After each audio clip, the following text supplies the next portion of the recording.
Good afternoon.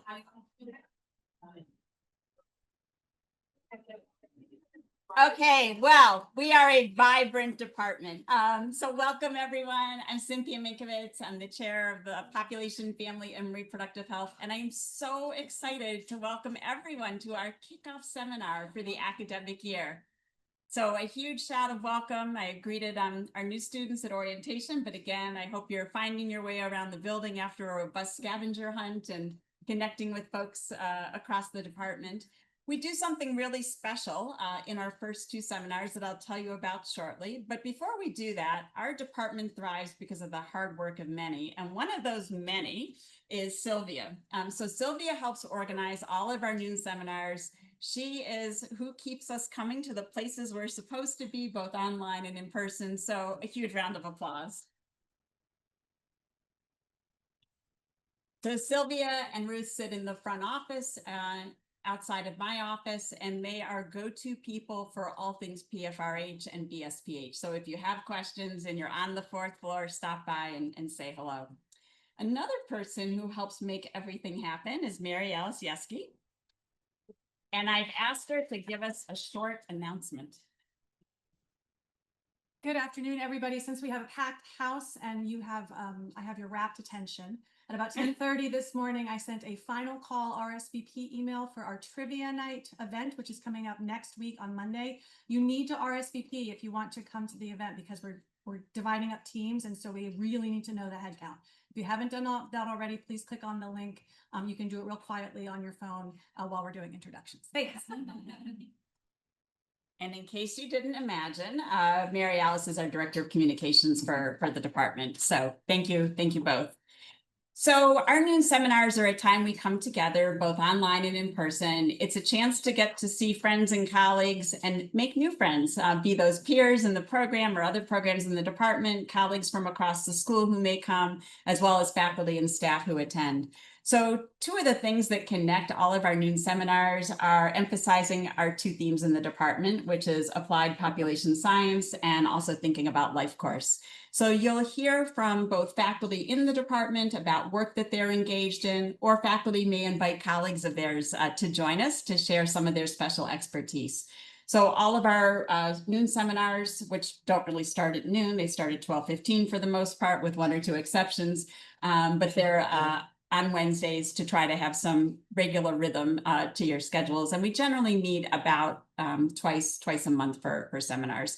And I'm also excited to say that in addition to faculty organizing these sessions across the department, our DSA, our student group, also invites two wonderful speakers each year as well. So stay tuned for more on that. So the rules of the road for noon seminar is show up and be excited to learn. So we really encourage you to come in person when it's possible, because you'll get to see folks that you may not see while you're busy taking classes or engaged in other activities. But we also understand if you need to join by Zoom. So a special shout out to all of our colleagues who are joining by Zoom today. It's open to everyone in the school, so you'll see it announced in speed read, and you'll also get calendar invites to your phone. So we'll record seminars that we have permission from speakers from, and we'll post those on our channel and make those links available to everyone in the department. You are welcome to bring your lunches or snacks or whatever you enjoy drinking. We only ask that you take things out with you when you leave. We'll try to leave the room every Wednesday by 1:20 so that the class that comes in after us isn't scrambling to get started. So with that, I'll introduce stories of our faculty. So you can look online and you can see the courses that we teach or the research projects that we're engaged in. You can ask students who've been around on campus for a while, who they're working with, or what their master's essay is going to be on, or their doctoral thesis. But you don't always know what makes us click. So my predecessor, Bob Blum, started a tradition that we've continued, which is that we ask faculty to come up and introduce themselves and give you a little glimpse of who they are by telling you what excites them to come to 615 North Wolf Street or join on Zoom or to do the work that they do. And I have to say, this is really one of the highlights of the academic year. So if you hear stories that you're curious about and you want to know more, this is also a warm invite to stop by our offices, send us an email. Most of us love tea and or coffee or sodas, and we're always happy to connect with you. So with that, I'm going to invite Phil to come up and introduce himself and give a warm welcome.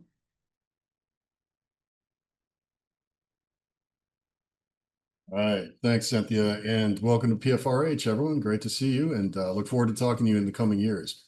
So my name's Phil Anglewicz. I'm a professor in PFRH department, and I'm also the director of the Gates Institute here in the department as well. And at the Gates Institute, we have the privilege of organizing the International Conference on Family Planning. This is a conference that's been taking place since 2011. We're on our 7th iteration of the conference right now, which will take place from November 3rd to 6th in Bogota, Colombia. We usually get over 3,000 people attending the conference. That's certainly what I expect this year. Largest global conference, people come from all over the world. And it's a real pleasure to be able to execute this conference and, huge enjoyment for me.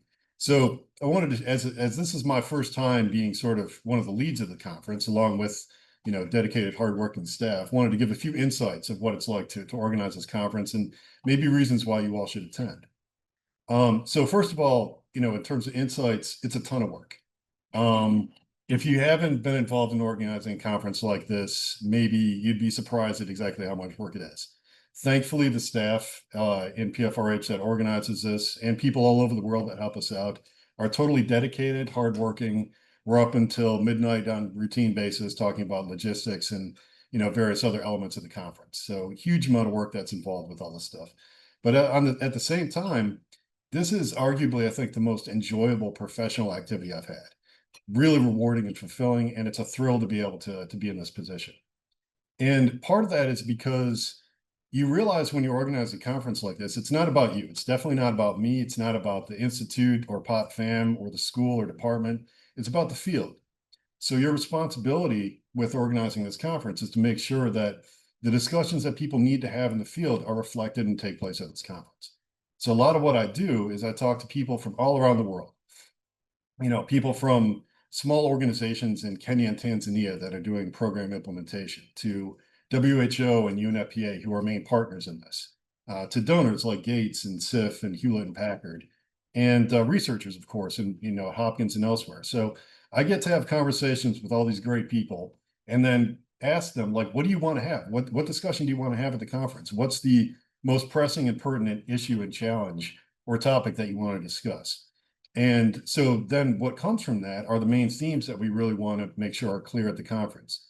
So this year in Bogota, things we'll be talking about include the anti-rights movement, and pushback to family planning, reproductive health efforts around the world. This is a growing phenomenon that we're tracking.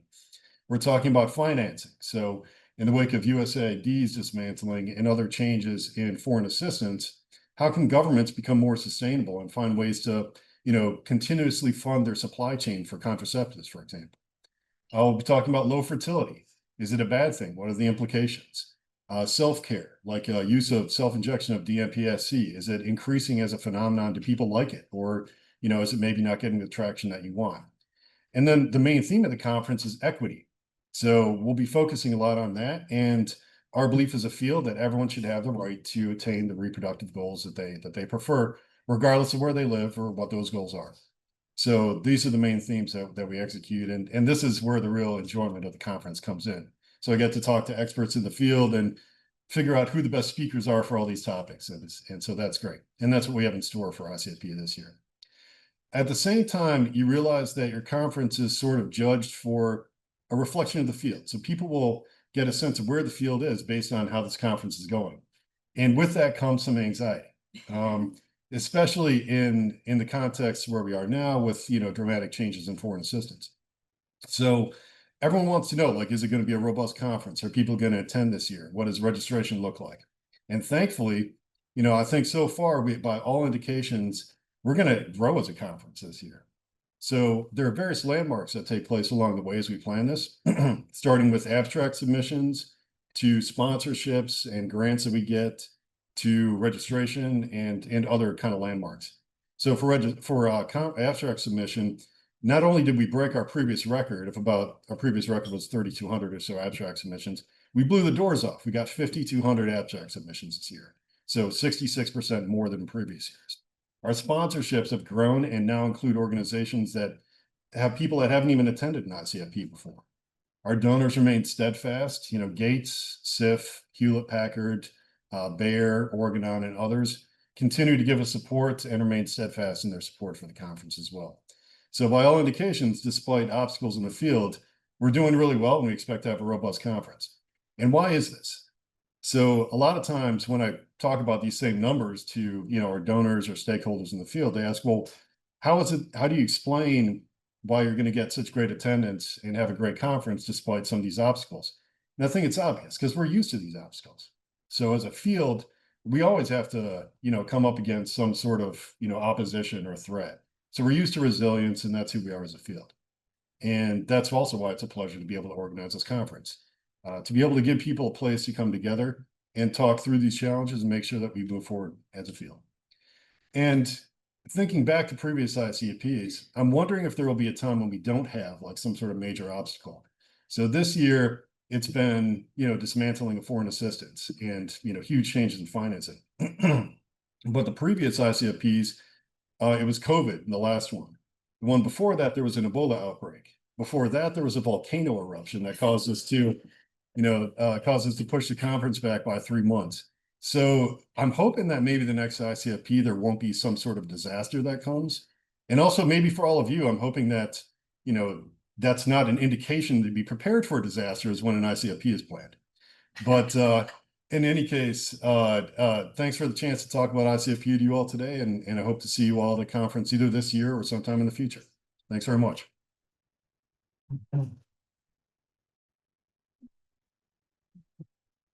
So you're going to hear a lot of public health themes. So one, resilience, and the other, I'll paraphrase public health, we do obstacles.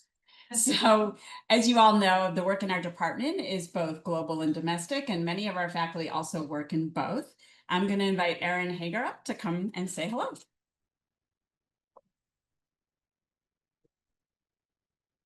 I have notes on a timer because short is not something I do well. So 5 minutes. Hi, everyone. I'm Erin Hager. I'm a professor in the department. I lead the STRONG research program, which stands for Striving to Reach Optimal Nutrition and Growth. I want to give a shout out to Raquel and Janny, who are in the back, who are part of my team, and some other team members are online. We're all here 3 days a week. Our doors are open. We're on the 4th floor. Please say hi if you're around.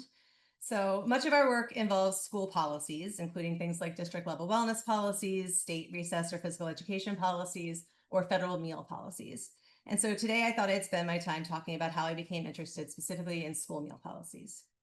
So it actually started when I was a kid in the 1990s. I know some of you weren't born yet. So my family had some significant financial challenges. And so especially when I was in middle and high school, and so we relied on federal nutrition programs. As part of that, I got free meals in schools, and I ate school lunch just about every day.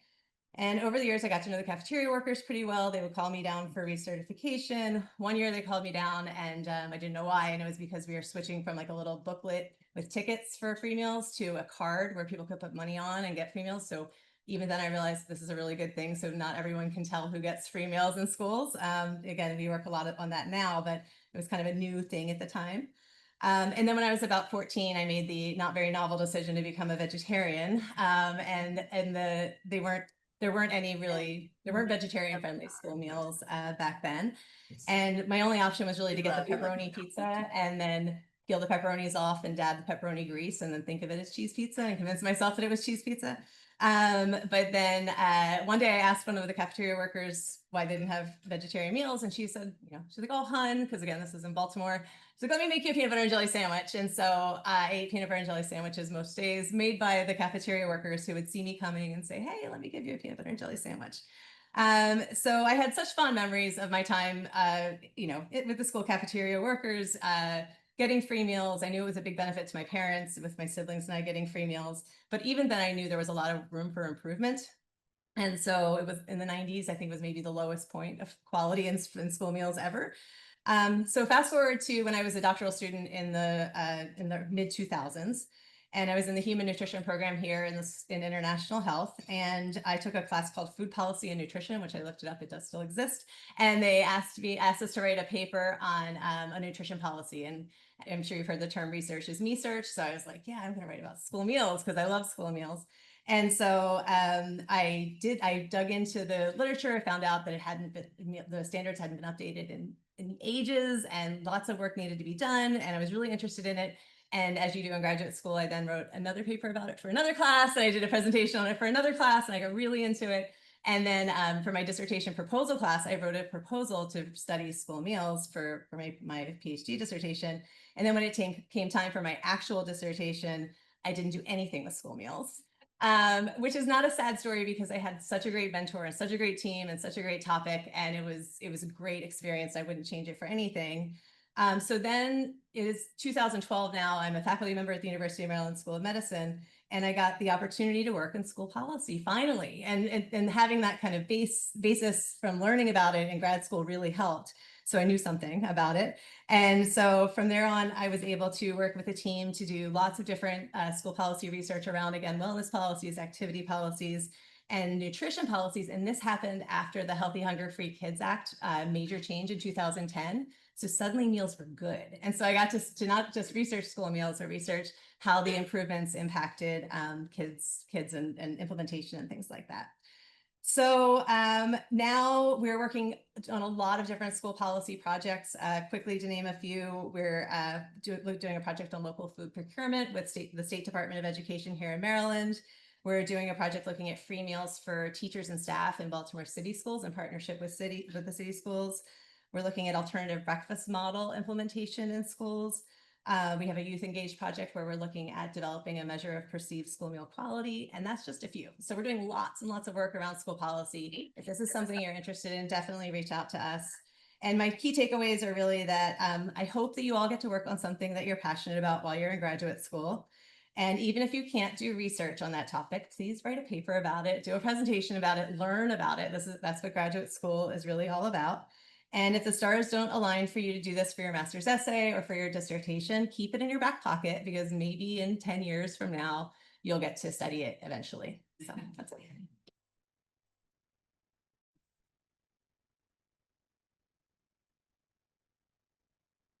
So I think you're all getting the sense that we are very passionate about the areas that we study. And I think the great thing about public health is that our passions are personal. So thanks for sharing your story, Erin.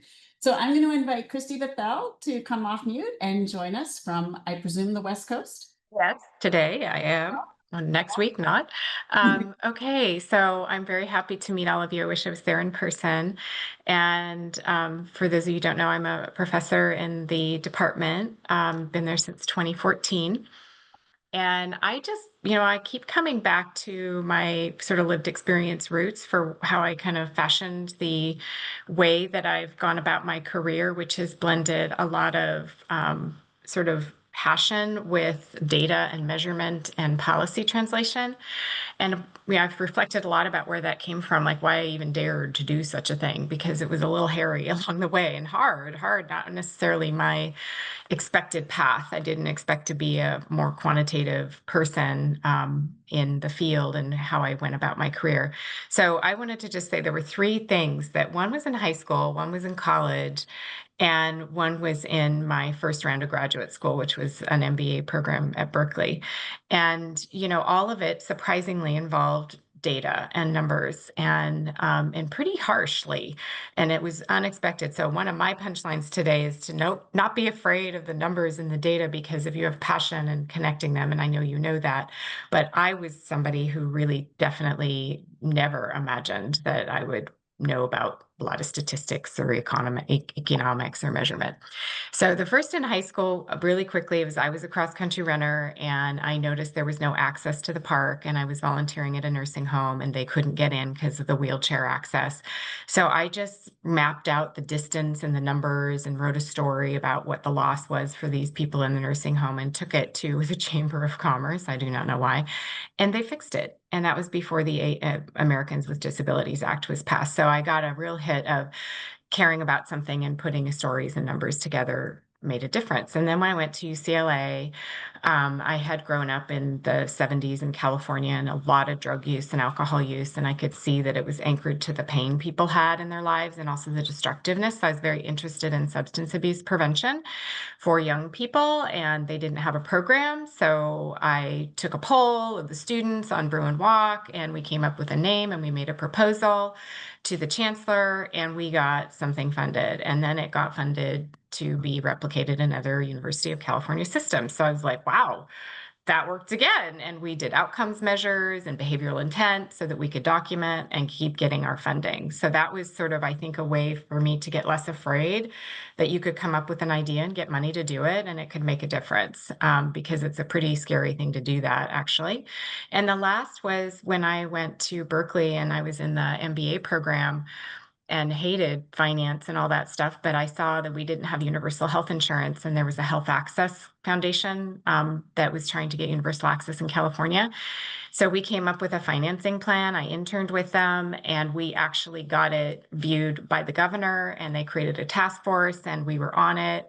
And I was like 22 and on it. And so it just like sort of happened. And I think that it really says that your lived experience and your heart should guide you. And also that whatever that entails that you need to learn, you don't necessarily have to like it, but it's a tool, and it's really important to not be afraid to learn the things that you might be most afraid of to bring your dreams and your heart alive. I hope that was short enough.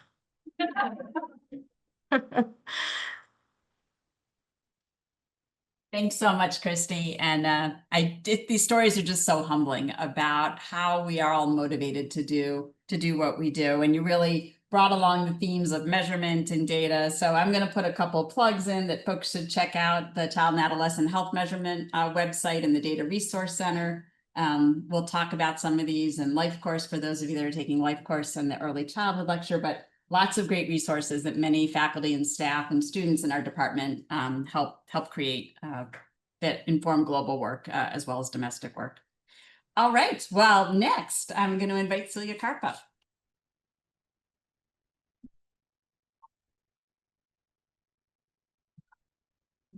It's like the Oscars. Thank you. Thank you. Autographs? Hi, everyone. Good afternoon. Good afternoon. So my name is Celia Karp. I'm an assistant professor in the department. And I also had the joy of completing my PhD here. So I'm familiar with the student experience as well, and happy to always connect with new students. Usually I get up here and I tell the story about how I got into public health, that I was a naive college student, and my partner at the time had been diagnosed with leukemia. I had no idea what public health was, but really wanted to pour myself into something and started working for the Leukemia and Lymphoma Society. That partner is totally fine, healthy now. Ironically, got care at Johns Hopkins. Don't know if you've heard of it. Great place. And today I'm actually gonna shift a little bit and talk about a different topic, which is near and dear to my heart and a lot of the work we do in this department, which is about reproductive trajectories and really how we adopt this life course framework to the reproductive health work that we do. So 2 years ago, I was pregnant with my first daughter, and I had this very idyllic vision of what my childbirth experience was going to be like. I wanted very low intervention and, you know, had this idea of what it was going to be. And of course, it went nothing like that at all. I developed preeclampsia during labor. And as somebody who works in this field, I knew that that was a huge contributor to maternal morbidity and mortality, so that terrified me. Luckily, I had access to very high quality care right here, not at Hopkins, but here in Baltimore. And myself, my daughter, we were both healthy. But after I came back from maternity leave, I realized, as Erin put it, the whole concept of me search. So wanting to kind of dive into these topics that really get, touch close to home. So once I came back from maternity leave, I started collaborating with people in the department, working with Farah Qureshi, who you'll hear from next week, and others in the university to really learn more about hypertensive disorders of pregnancy, and other aspects of how childbirth experiences can impact people's lives throughout the reproductive life course. So all of that to say, our work can kind of shift and mold to new experiences that we have. Most of my work has predominantly been in family planning, and I still very much work in that space today. But one of the wonderful things about coming here to Johns Hopkins and specifically to our department has really been the opportunity to connect with people. So for folks who are new, for our master's students who are starting and our PhD students who are starting, I really encourage you to, continue to build your network, express your interest, and just get involved in projects as you see opportunities come to you. There, you will have some FOMO here because there are so many opportunities. But just really continue to build your network, and I hope that you can connect with lots of us. We enjoy meeting students and really enjoy getting the opportunity to work with all of you. So thank you.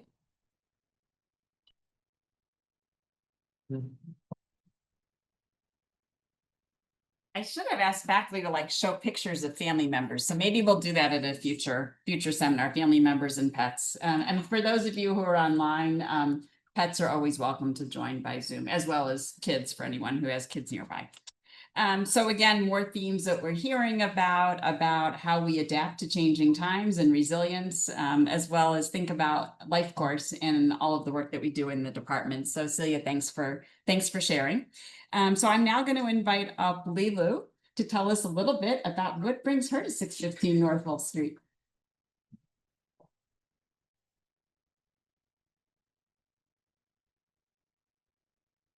Good afternoon, everyone. I'm Li Liu, Associate Professor in the department. I'm also the lead of the area of interest of population and health. So welcome back, all the colleagues. Hope you all had a great summer, and shout out to new students. And I was actually just thinking earlier today, about 23 years ago, I was a first-year doctoral student, like many of you, sitting in my first seminar, very excited, I had a little bit nerves, but really, hungry to learn. So welcome again. So today I want to, share a little bit. I think, it's actually similar themes as what some of my colleagues have been talking about. But I think how I think, sort of draw sustained energy to pursue the kind of research I'm interested to do, but also, get grounded and connected. So I'm interested in child survival or survival of vulnerable populations, especially in low resources settings. Early on in my career, in the first few years, I sort of focused more on secondary data analyses and was productive. But I felt like a little bit 10,000 miles above the ground, a little bit out of touch. Really had that yearning for better connection to not only just the study the subject matter that I'm interested to study, but also the populations I'm trying to better understand. So I want to share this one story that happened earlier this year when I was in the field doing field work in rural Bangladesh. I'm going to actually do a shout out to Zaki Alam, who's a doctoral student. I don't think he's here, but he's a doctoral student in the department who is also part of our project here. So the story goes that we were scheduled to conduct a verbal autopsy interview. So for those of you who are not as familiar, this is a tool that one uses to try to collect information surrounding the event of death, including care-seeking behaviors, and then serial administer to the the mothers of the deceased, and you use that information to try to get at the cause of death. And in this particular case, the team walked into, the Mmari in Bangladesh, it's like compound where, the extended families live. And, I saw the girl there, who was our interviewee. She was really young, actually, turned out later on I learned she was only 15 years old. And sort of put things in context, I have twin girls who are 16, in junior now. So I think that at that moment, sort of my not only just the researcher instinct, but also my maternal instinct kicked in, and I was really curious to learn the story about this girl here. And what turned out to be was she actually lost her first child, and who was a newborn. And this was a few months ago. She experienced that. But I think what struck me most was, in that entire interaction, she was very poised. She was very calm. And, the interview went really well. However, acknowledging that I don't really know Bangla and didn't really pick up all the nuanced communications during that interaction, I felt like it was also a girl who was trying very hard to grow up and, confront, this tragedy in front of her. And, that moment, when I come to realize that it's very devastating for me to think, should someone, my daughter's age having to experience that. And the other thing that sort of struck me was because the interview was conducted in Mmari, there were a lot of family members who were surrounding her. And, so privacy is a relative, fluid, sort of phenomenon in this or concept in this context. And, she was surrounded by, some of her sister-in-laws and, of course, her mother-in-law as well. And during the interview, she was actually repeatedly interrupted by her mother-in-law. And actually there were occasions where the mother-in-law was laying some blames on her in terms of what happened during that process or during the last few days of the baby. So it was also very heartbroken to have to see that, the kind of, power dynamics happening. And also, understanding how the firstborn and, their health, how important that is in terms of her social status in this particular household, really, got me thinking a lot about the structural determinants of, child survival, female education, empowerment, that sort of things. But I think, come to the reason I want to share this was, it's this kind of story that, puts a story behind all the numbers you're crunching on a daily basis that, helps me, grounded to the kind of, issues I'm very interested to study. And, I also hope, many of you would have the opportunity to not only study the subject, but also getting close to the subject you're studying as well. Thank you.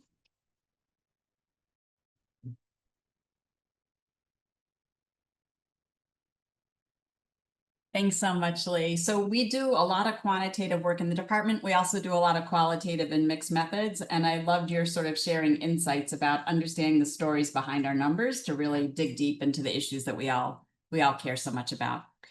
I'm going to invite Beth Marshall, who I know I saw, there you are, to come up. I think I'm like picking everyone in the back 2 rows, but welcome. All right. For those of you who are here a couple of years ago, I feel like I'm recycling some elements of the story, but I have new props. So I'm Beth Marshall. I'm an associate practice professor in the department here.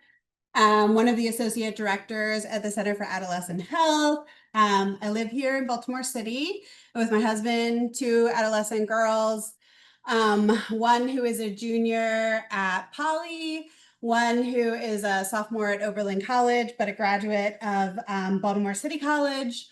And I'm a huge public school advocate. So any class that you take with me, I will state my bias and you will probably pick up on it. So Terri, Dr. Powell, one of my colleagues was cleaning out one of our center offices and she left books for me. And one of the books, Dr. West was like, you brought light reading to seminar, struck a chord with me. And so and the band played on. Because when I was a senior in high school, also, all of our passions kind of date from early life. So in the 90s, I was a senior in high school and I took an elective health class. So at the time, like I had my 0.5 credit of health education and I was taking more. And it was taught by my hockey coach. And because of the class, I started this like campaign to introduce contraceptive education in middle school because we had none. And what we had in high school was really limited. I grew up in a super conservative area, although I didn't know that until all of this started. So I grew up in Harford County, not far from here. And the campaign was not well received. I was yelled at by full-grown adults. I'm like a 16-year-old kid at Board of Education meetings. All of this is probably sounding very familiar because it's sort of what is happening now. I was yelled at by parent volunteers in the school when they would find me in the school building. But my health teacher was super supportive. She gave me, and the band played on to read and really like encouraged me to keep up the fight. I would bet that she would not expect that 35 years later, we're still trying to do like the exact same things we were doing then. but I've been at Hopkins for like the last 25 years. I joined the Center for Adolescent Health after I like saw the door walking down the street and was like, Center for Adolescent Health. So I knocked on the door. I knocked on the door of a faculty member's office. I went inside. I was like, oh, I like what you're doing. And that's how I joined the Center for Adolescent Health. I held probably every staff position that the center had. I got my master's and my doctorate while I was working there, and so eventually moved into faculty roles. So all of my work at the center has always centered on youth and the adults that young people work with and the systems that those adults work in. So primarily that has been health departments and school systems, but I've also had the opportunity to work with labor systems, the healthcare sector, and some dabbling into youth sports systems. And I'm hoping to dabble more into that. But the work that I've done and continue to do that I'm probably most proud of relates back to the work that I was doing in high school. Really trying to get comprehensive sexual health education standard in high schools, middle schools, elementary schools, if we can dream. And that started about 15 years ago when we wrote a grant with the City Health Department and the Baltimore City School System to the Office of Adolescent Health, and it was not funded. So when that funding opportunity came up, 5 years later, I went to the City Health Department and was like, let us write it. Like, let us do this, still your grant, but let us lead it. And we did, and then we got the grant. And so since then, we've been partnering with them as their like implementation evaluators. And, you know, 15 years later, we're on our third cycle of these grants. We've expanded these grants beyond the city to across the state. We have a national training center, which Dr. Smith may talk about some of this because we partner on this work. And not surprisingly, this work has gotten really difficult over the past year or so, but we are still working on it and we'll continue. I am not a person who is outgoing. I don't knock on people's doors. I don't walk up to people and say, let me lead this. But the times that I have done those things, they've had huge impacts on my career, on my trajectory. So I'm just encouraging you that even if you are not that person, to go ahead and do that.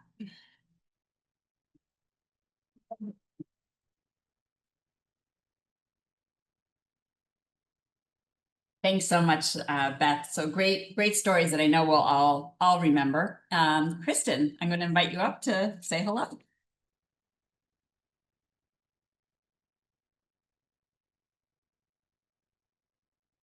Hello, everyone. I'm Kristin Mmari, and again, I always have to tell new students it's just Mmari.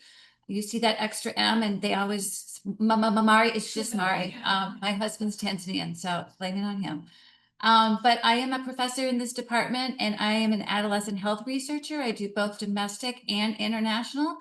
But the story that I wanted to tell you, I do tell to some of my students in evaluation class. So some of you have taken my class and may have heard parts of it, but not the latest. So stay tuned on this. So, but I thought I'd share a story that happened when I was a doctoral student.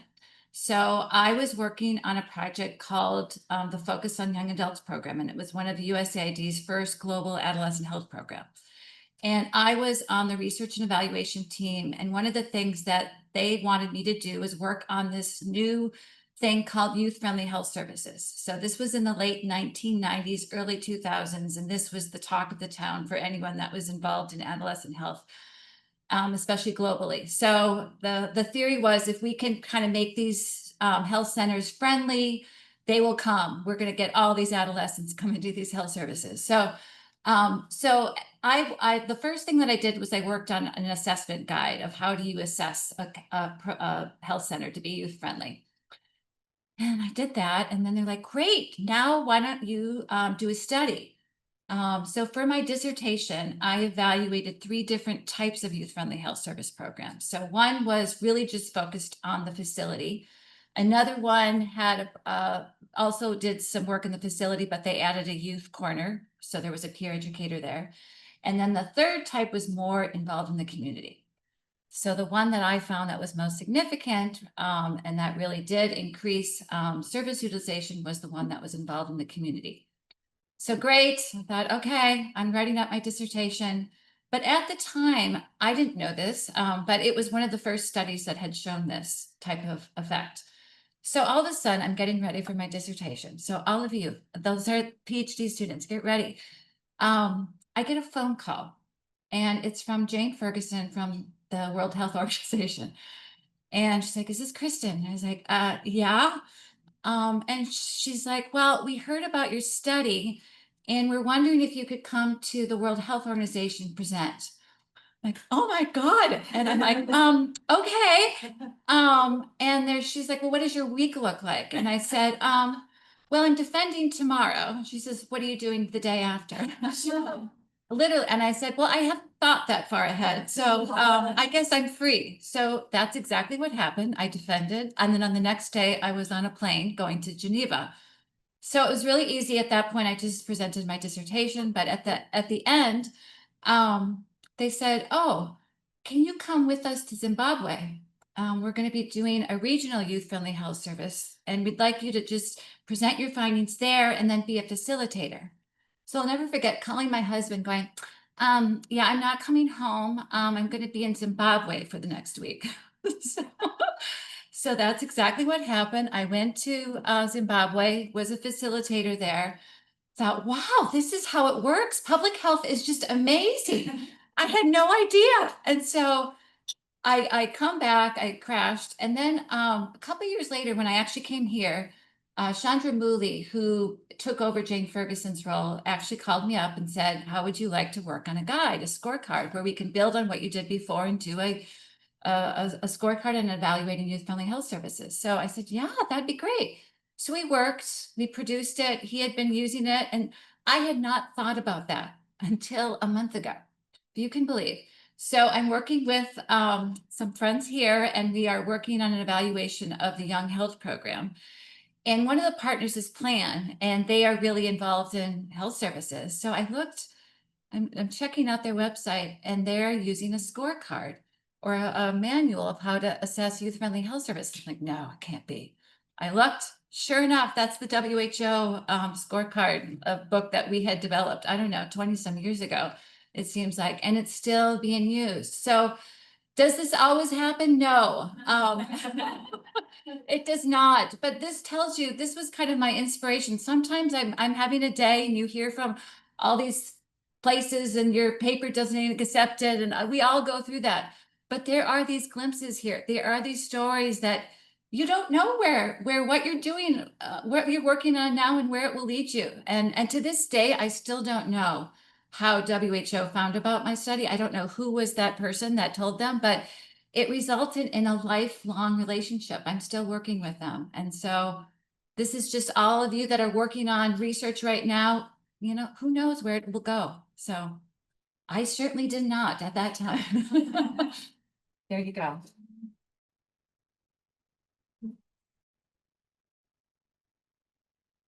Maybe the subtext of public health is make new friends. So hopefully you'll all make lots of new friends while you're here. I'm going to invite Terri Powell to come up and say hello.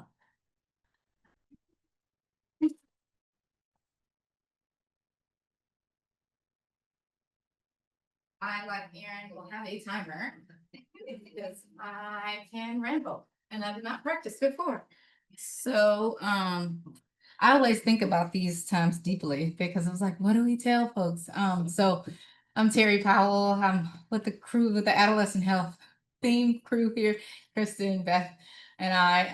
And so I've been here almost 15 years now. And I teach 2 courses in the spring if you're looking for some adolescent health stuff. And so if you talk to me for any time, like more than 5 minutes, there are a few things you'll learn about me. 1, I always talk about my family. 2, I love sports and makes lots of sports analogies. And 3, oh, look, like I forgot my 3rd thing. I'm from Chicago, right? Like I'm from Chicago, like some kind of way it'll drop, right? So I'm going back to the 90s. And being growing up in Chicago in the 90s, it was a good time because we were on top with basketball. Like we won 6 championships in 10 years. So it was a good time to be alive and living in Chicago. And so I have it here, a quote from one of the greatest basketball players of all time, Michael Jordan. He said, "I can accept failure. Everyone fails at something, but I cannot accept not trying." Right. So we'll let them go with the double negatives. But so the thing that I wanted to talk to you about today is that that's why I come to work, right? I think that if you have to be anywhere, right, it's great to be in a place where failure isn't seen as like an attack on you or a way that you think that you should have been or you didn't get it right. Because we really do all fail. I always tell students when we're writing, first drafts are never last drafts. And I mean that for emails or anything else, right? Because I just told you, I've been here almost 15 years, and the last grant I submitted, it was on the 13th version. So if you are writing a paper and you think your first version is great, just remember that I said my 13th version was still submitted, and I still had somebody found a typo. It just happens like that. So, and I think that being here for all of these years, one of the things I've learned is that failure is often along the pathway to success, right? So we'd love it if there was just one the linear, this equals that, you put input, output, and that's rarely the case. And I feel like just working with adolescents all the time, I watch a lot of teeny bopper movies too. You see it, right? It's there's all these hiccups. And I think that is also true in our professional lives. We want it, we see it, we plan it. You're all here because you're overachievers and you've planned it, right? And so, and then you fail. And then maybe you fail again. And the thing that is great about being here at Hopkins is there's so many people to support you. I'm that's okay. Me too. I failed. Let's figure out the next step. How do we move forward? Or do we need to go backwards? Or do we need to expand? And so I just really encourage you to keep trying because there will be times where you're oh, I still didn't get it. And reach out to people and keep trying because again, failure, we all fail at something, but to not try and not keep trying, it's such a pity. So that's that. Thank you.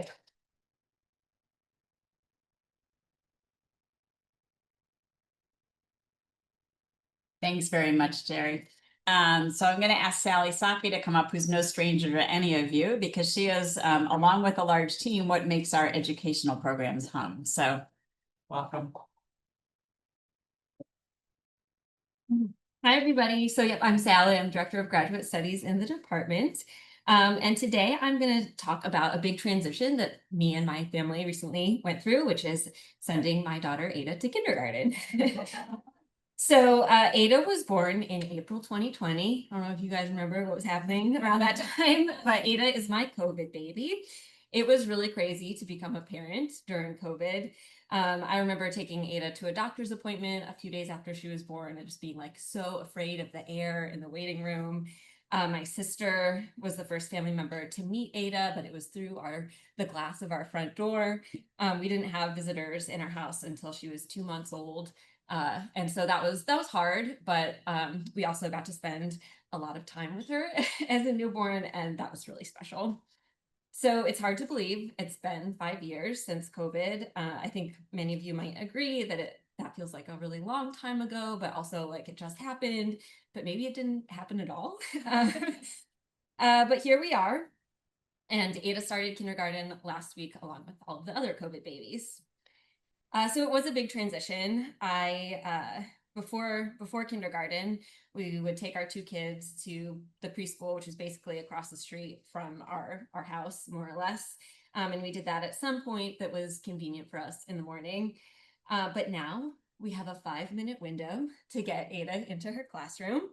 The school is a 15-minute drive from my house, but that does not account for the 10 minutes that it takes to find street parking and then walk her into her classroom. I learned over the summer that Baltimore City schools don't have a school bus system, and I guess they also don't have parking lots for parents. But even with those constraints, I felt like getting Ada to school between 8:05 and 8:10 is doable, except for one problem, and it's that she has a little sister who's 2.5. And anybody who has ever tried to get a 2-year-old dressed in the morning knows my struggles. But luckily, I was somewhat prepared for all of this because there is somebody else in this room, and actually multiple people in this room, who send their children to the same school. So Dr. Terri Powell sends her daughter Katie to Roland Park, and I knew that because I bought a lot of Girl Scout cookies from Terri. Okay. So I remember when I first found out that Ada had gotten a spot at Roland Park through the Baltimore City School Lottery, I went to Terri, and she told me that it's a really great place, but also that drop off and pickup are pretty crazy. So we had several follow-up conversations, and Terri gave me a lot of information about, options for aftercare, the various names and functions of all of the apps that you use as a parent.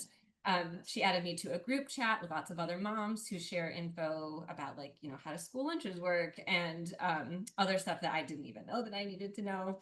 But as kindergarten was getting closer over the summer, I was really feeling the stress of this transition that was about to happen. I wasn't so worried about Ada. Yeah, she's a COVID baby, but she's also kind of a boss. So I figured she'd be fine. But what if she wasn't? And how was I going to make sure that everybody got to where they needed to be on time every day?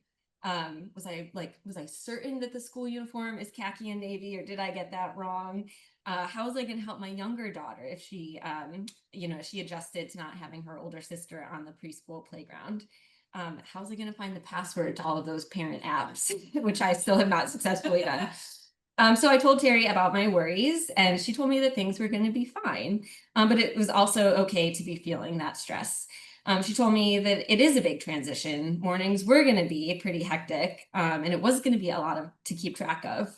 Terri told me that it made sense that I was nervous about it. It was a sign that I had some idea of how much things were about to change. But again, she reassured me that things were going to be okay. So I'm really grateful that I've had Terri's guidance about that transition. It's gone a long way. And seeing Terri's face when I'm doing drop off with literally 1,000 other kids trying to get to where they need to be between 8:05 and 8:10 has been really nice. I felt, so last Monday when I dropped off Ada, I felt really overwhelmed, but also incredibly grateful that my kid is going to the school where all of these strangers seem to really care. And it was comforting that Terri had told me that all of those feelings were valid. So I wanted to share that story for a few reasons. One, I'm love to talk about my family. I'm really proud of Ada. She has skipped to school for the past week and a half. Second, because I think that we can all learn from Terri's advice when we're going through a big transition, which many of your new students are doing that right now. It's okay to be stressed, but it's also going to work out. You're going to do it. You can do it. And third, because this department is a place where you can find people to offer meaningful and impactful guidance and support.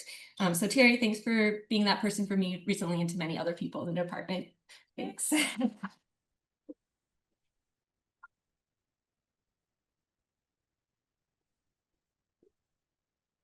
So when Emmy and Farah are teaching in life course, you're going to talk a lot about transitions. So keep all of these in mind. And Sally, thanks so much for sharing.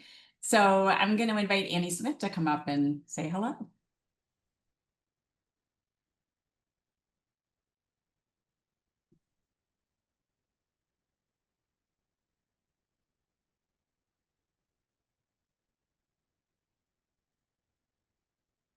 I feel like I should say nice things about Sally now in keeping the trend, which I have many nice things to say about Sally.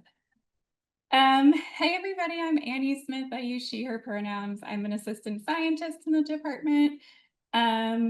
Most of my work is centered around designing and evaluating initiatives that support young people's access to sexual and reproductive health education and care.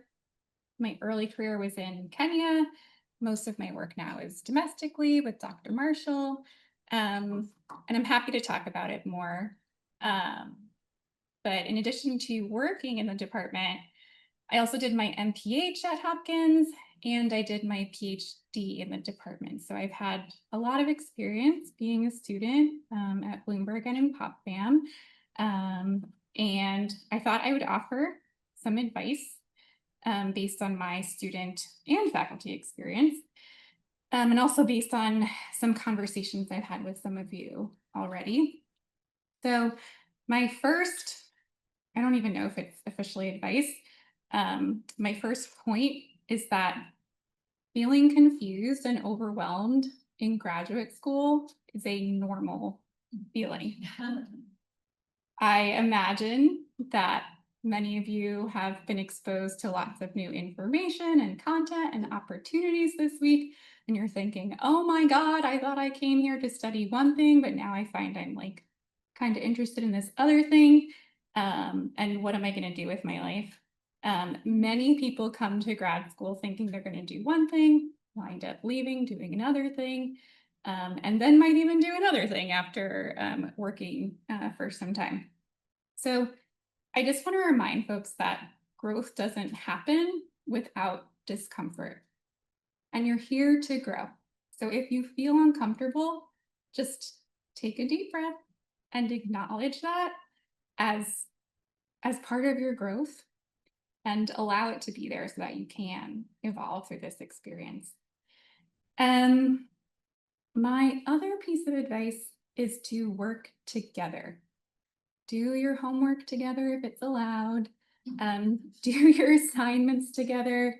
Go to office hours together. Find your people in each of your classes or in your cohort who you learn with, because as much as you're learning from your professors and your instructors, you're also here to learn from each other. You all have a wealth of experiences and perspectives to offer each other. So please take advantage of that. When you're in class, ask questions and participate in discussion. It can be scary to ask questions. It can be scary to offer a point of view, but you'll get out of class what you put into it. So that goes in keeping with learning from each other. Like, don't be afraid to start fostering that conversation as part of your coursework. And then my last piece of advice is to explore Baltimore while you're here. So some of you, I think, are already familiar with the city and have been here for a while. Some of you are new to the city. We are a city of neighborhoods. We are a charm city. Each of them has something really charming and special to offer. So I think a lot of you probably do live in Fells or Canton, but I encourage you to explore outside those neighborhoods. So some examples of things that the city has to offer: parks. We have so much green space in Baltimore. So a few parks are Patterson, which is nearby, Druid Hill, Herring Run, which is where I live, Leakin, and the Stony Run Trail in Wyman Park in Hamden are all really beautiful parks and trails to explore. What did I write? Farmers Market. The 32nd Street Farmers Market on Saturdays is all year long. There's the JFX under the freeway, which will happen for the next few months. There's a farmers market in Fells. They're all really great and fun to go to. Has anybody gone to Baltimore Bike Party? All right, I see a hand raise. I see Beth's hand raised too. That's a long bike ride, usually in silly costumes with a theme, that takes place on the last Friday of every month. Folks always meet in the same place and ride a different route around the city. It's a really fun activity and a great way to meet people. I did it once and I could not walk for a week afterwards. I definitely couldn't do it right now, but maybe I'll train for it. The other thing is the art scene. So we have the Baltimore Museum of Art, which is a wonderful museum that is free to go to. So I highly recommend going there. We have the Welfare Museum. We have the Museum of Industry, the Visionary Arts Museum, the B&O Railroad Museum. There are just so many museums. There's also a lot of local bands. So I encourage you to go to Metro Gallery, Current Space, which is also an artist studio, and Auto Bar to see some bands. So just some tips on Baltimore and being here in Bloomberg. That's all.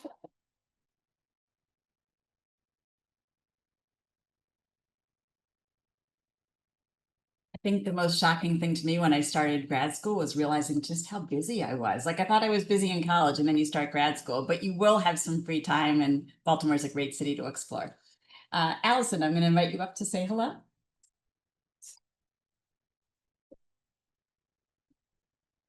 Hello, I'm Allison West. I always go last, and that has its pros and cons because usually by the time it's my turn, I've completely changed my mind on what I was going to talk about because I've heard such inspiring stories. But I'll keep it brief. Again, my name is Allison West. I'm an associate professor in the department. I have two kids, ages 21 and 22. I can't quite believe that. And a dog, rescue pup named Sky, who looks like a flat-coated retriever, but we really have no idea what she is other than she has a very strong personality.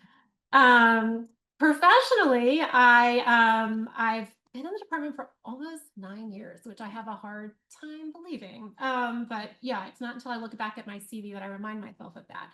I am a services researcher, in particular, an early childhood services researcher, but really a family services researcher. I am a member of the Early Childhood Services Research Program, and several others here work on the team, including Cynthia. I won't acknowledge everyone for the sake of time, but really important parts of the team.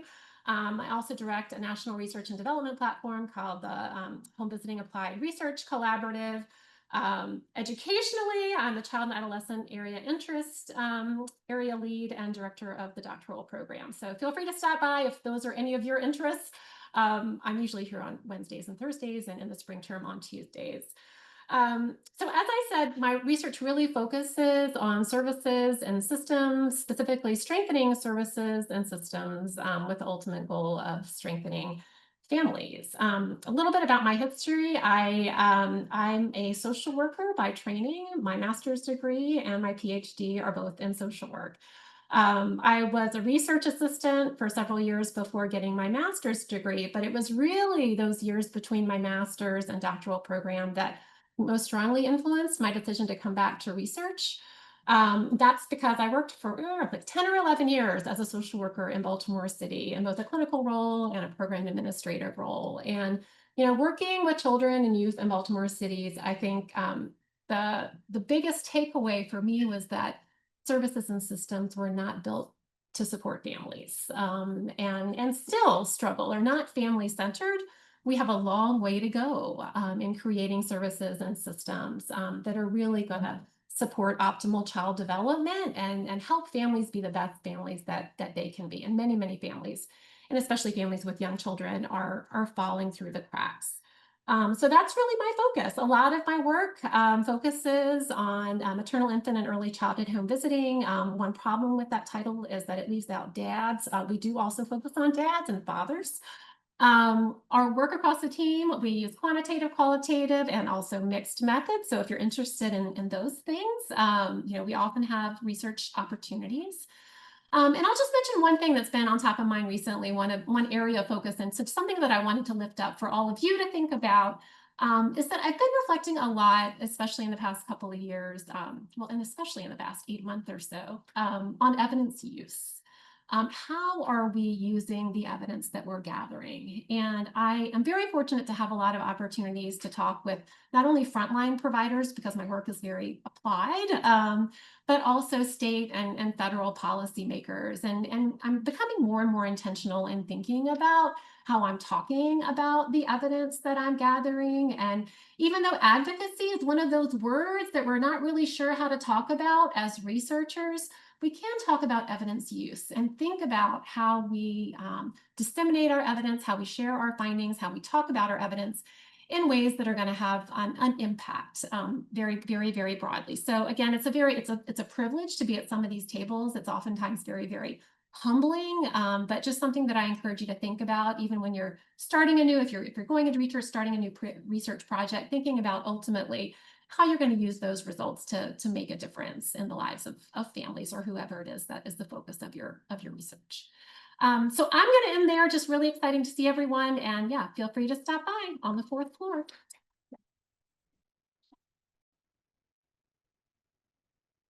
So that gives everyone a small smattering of what drives us all to be here every day. We'll look forward to learning from each of you about your stories and how we can support you along your trajectories. And hopefully these early conversations also inspired you to reach out and let faculty know you want to learn a little bit more. So I hope everyone has a great rest of the afternoon, and we will see you next time. Thank you so much, everyone.